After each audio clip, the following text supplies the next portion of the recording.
Hey, thanks for clicking on this video. Just 1 week after Riot Fest and a few days of being really sick after Riot Fest, we're going back to the concert scene. We're going to the beautiful Vic Theater in Chicago to see UK's hottest band, and pretty big here in America, and hopefully bigger, because you guys got to realize some good music is out there. Wolf Alice. And I love Wolf Alice. Saw them in 2022 at the Vic Theater in October, and I just saw them last night, September, at the Vic Theater in October. So we went to the Vic Theater. It was a Cubs game day, so it's hard to park down there. The parking lot across from the Vic Theater runs a scam. After you park, they pull out a sign that says, oh, it's 40 bucks, even though the signs don't say anywhere it's 40 bucks. So I avoid that with all costs. Got a spot hero. Took the wife this time, so I didn't feel like this lone, creepy old dude watching Wolf Alice. And went to a beautiful place to get some sandwiches. I'll throw the name up here because you always want to promote. Just a few blocks down from the Vic Theater. So if you're going to Vic Theater for a concert and you don't want fast food or crappy food, you want a good homemade sandwich, highly recommend this place. Get to the Vic Theater, get in line about an hour and a half early because it's general admission, and I knew I wanted to be up either against the front barricade or one of the other barricades on level. Standing out on the street till the band finished, you can kind of hear them doing sound checking.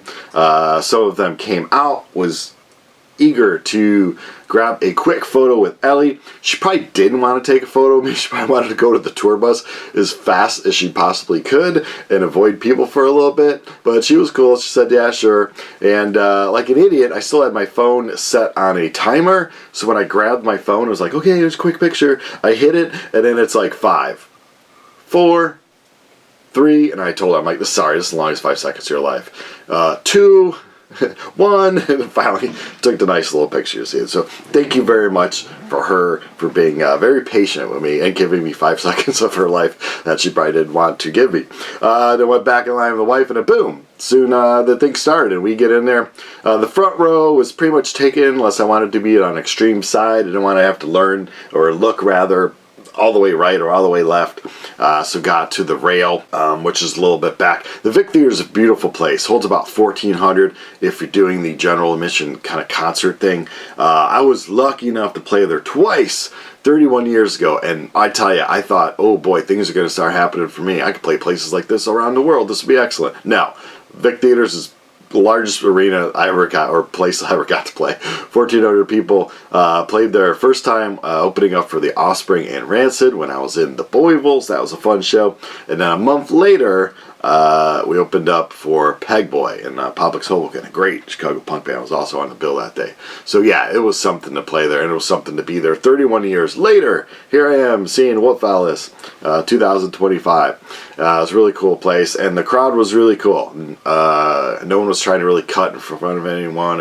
After being at Riot Fest, where there's always just a few jerks that spoil it for everyone, it was kind of cool to, it was a nice crowd. I'd say 20% of the crowd were older people like myself, like moi, and then 80% of the crowd was like 20-somethings. So that's a good fan base for Wolf Alice because you want to spread out your fan base.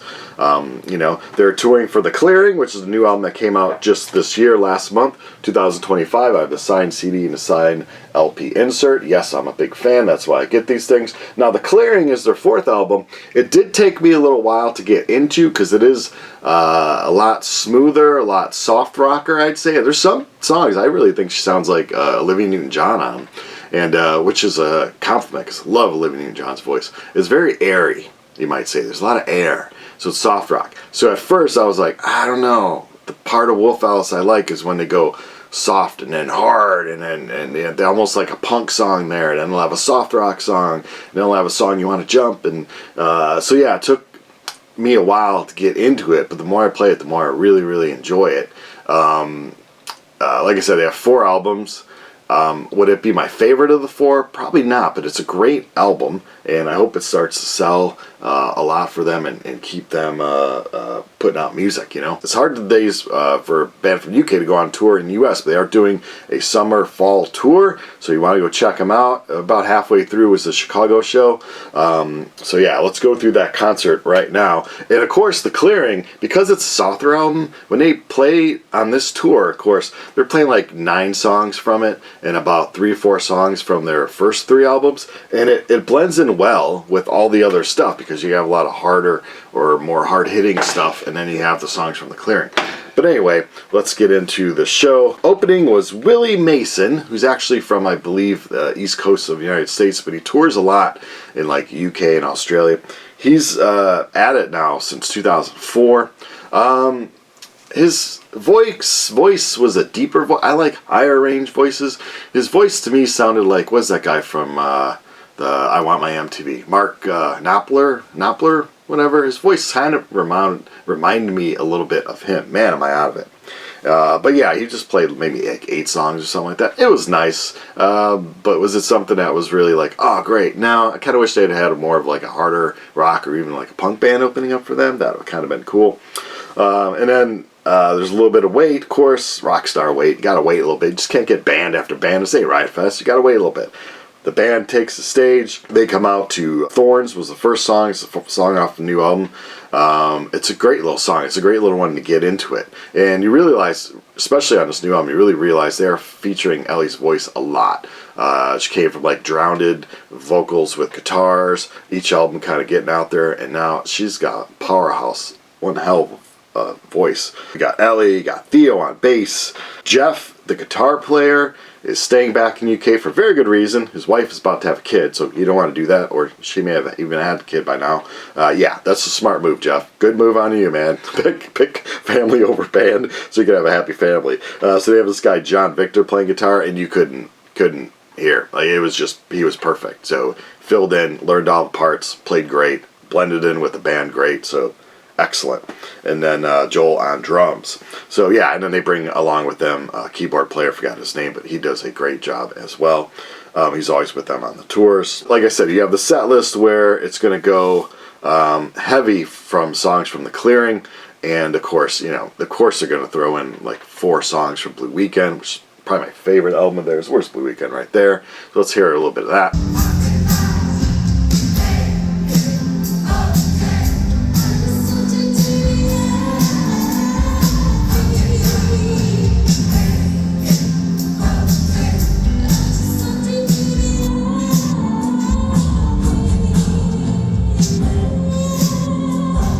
And like I said, the band formed way back now, we'll say, in 2010. So that, you know, they're on their 15th year.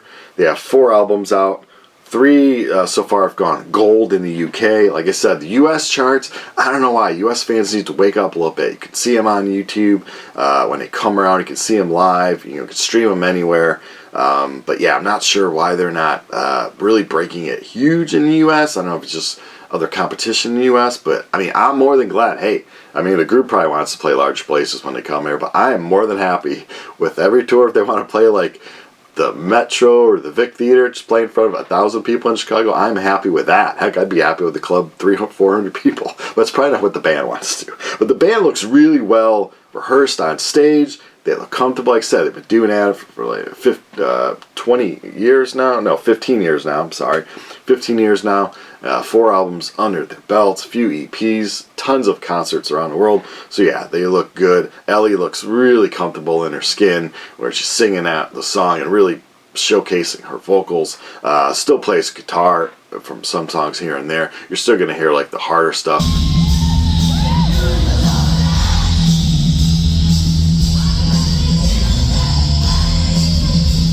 And that's, I think, the coolest part of this tour is because they're playing a lot of The Clearing, which like soften things up. They are bringing their more rock tunes in with the mix, so it really kept the crowd on a great level. And even songs like I bought the single for Bloom, Baby Bloom.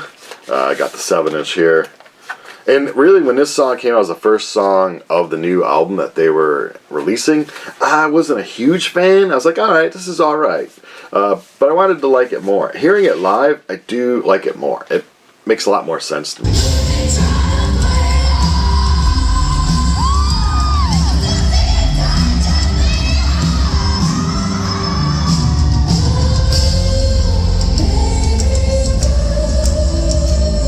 And they have another single, The Sofa, which I also played that.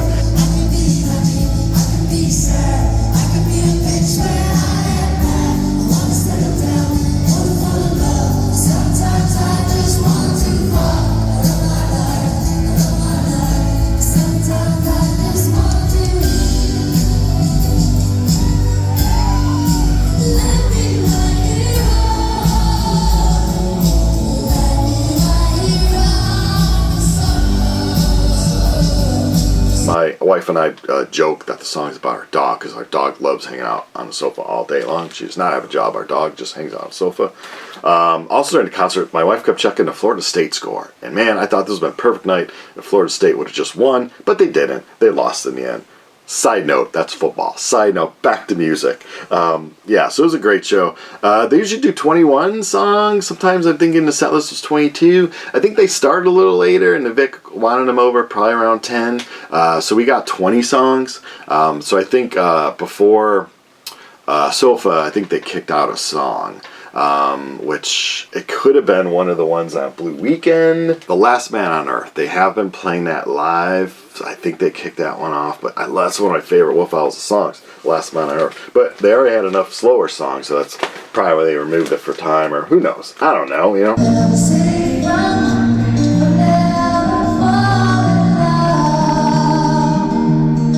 End with Don't Delete the Kisses, which is their encore.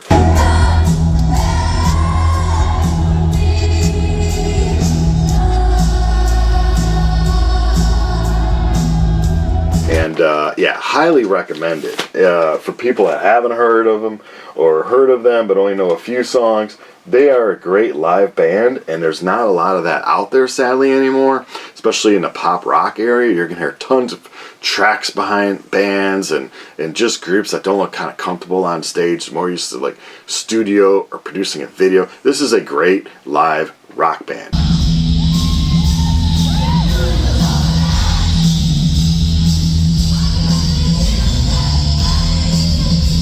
Playing all their instruments, you're going to be hearing it, it's going to be loud. I loved it loud. Other people are like, oh, it's a little loud. I'm like, shut up, I like loud. You don't go to a concert and be like, oh, this is medium volume. No, you want loud volume. You want your ears ringing a little bit. It's not good for you. I know it's not good for you, but you want your ears ringing a little bit. This was a good crowd. Chicago always has a good response for bands. I think the group seemed to enjoy the response they're getting. A lot of people singing along, a lot of people jumping around. So yeah, all in all, a great. I think they played about an hour and a half. Well worth it. Well worth the ticket price. I think it was like $49. I don't know. I'll put the price up there. But yeah. So anyway, since Ellie is such a strong female singer fronting a rock band, I thought I would do a list of Brian's Funhouse top 10 female fronted rock bands. Before I get to that, I want to say hey, shout out to Chris.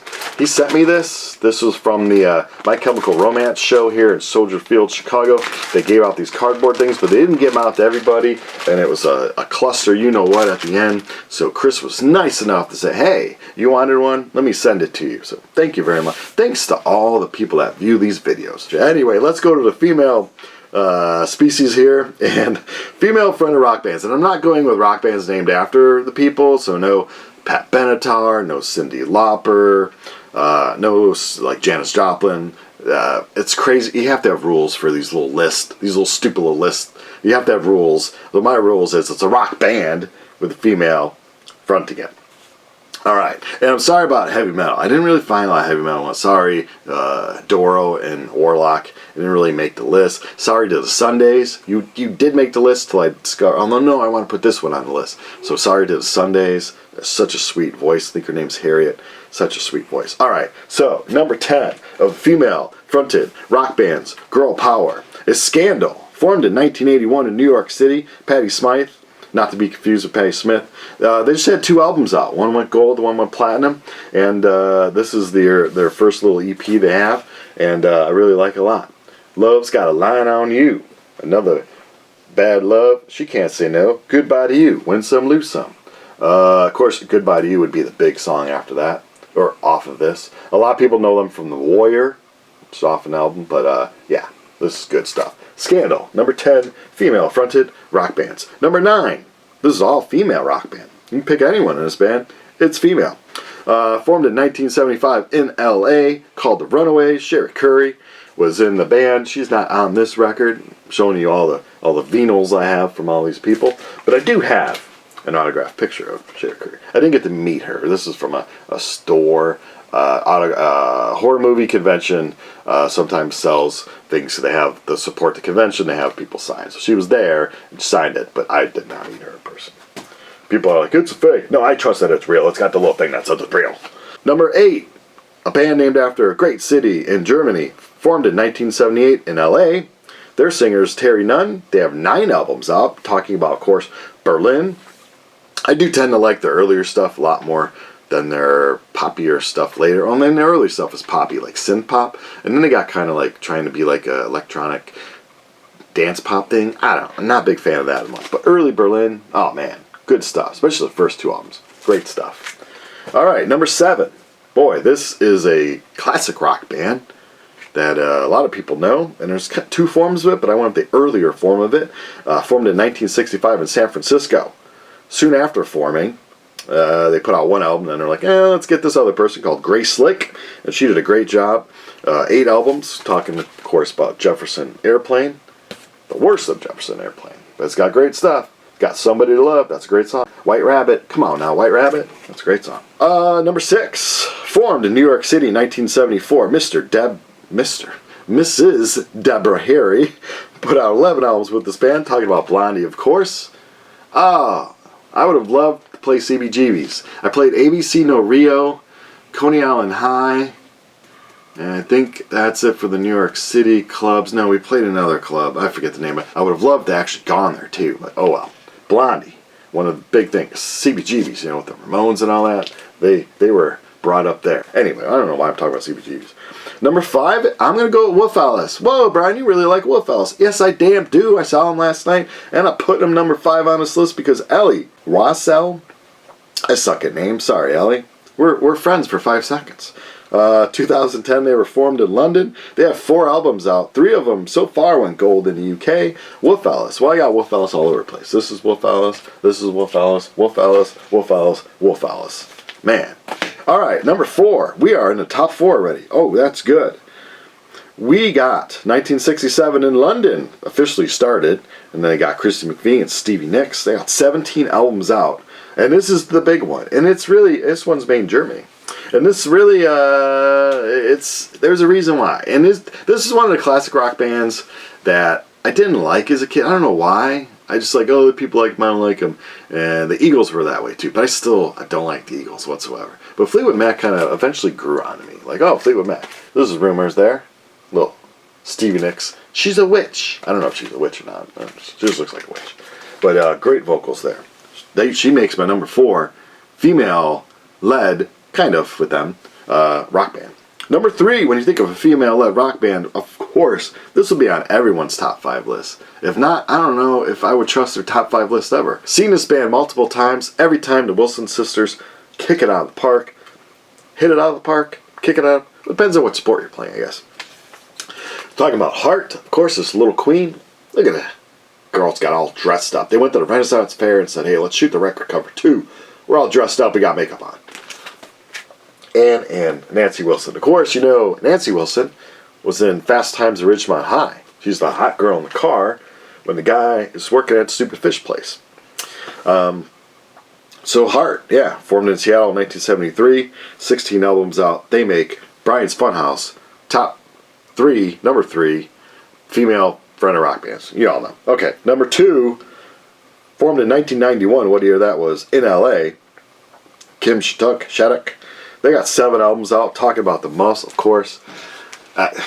The best female screaming rock vocals you ever want to get, but beautiful and melodic at the same time. Sadly, Kim is no longer with us, but I'm telling you, Green Day broke it big, and a lot of people in the scene thought, okay, right on after is going to be the Muffs, and then Jawbox and Jawbreaker. But no, Green Day was all stingy, took all the success for themselves. I guess the Offspring got some, but I'm not a huge Offspring fan. But anyway, and also Rancid. Well, whatever. Let's go back to that time. People should have bought this album as much as the Green Day album. It's got the hooks, it's got the guitar riffs, and Kim's beautiful vocals, man. When you leave this world, you want to leave a legacy of great stuff, and Kim certainly did. The Muffs. That's why she's number 2. Yeah, she beat out Jefferson Airplane. Yeah, she beat out Blondie. Yeah, she beat out Scandal and Fleetwood Mac. Because on my list, she's number 2. That's how great the Muffs are. Alright, number 1. I mean, it's almost a no-brainer because she's always in the band. Female-fronted band. Chrissie Hynde, formed 1978 in England. Chrissie Hynde, of the Pretenders, 12 albums out. This is a band that I've never seen live. And this would easily be in my top 10 regrets of a band I've never seen live. Of course, they still tour, I believe, so I should be able to maybe cross them off the list eventually. But Chrissie Hynde, man, this is great stuff. The Pretenders. You talk about just rock and roll and perfect female attitude in the songs. Chrissie Hynde. All right, there you go. Top 10 rock bands, female, all because I saw Wolf Alice and had girls on my mind. All right, thanks for watching.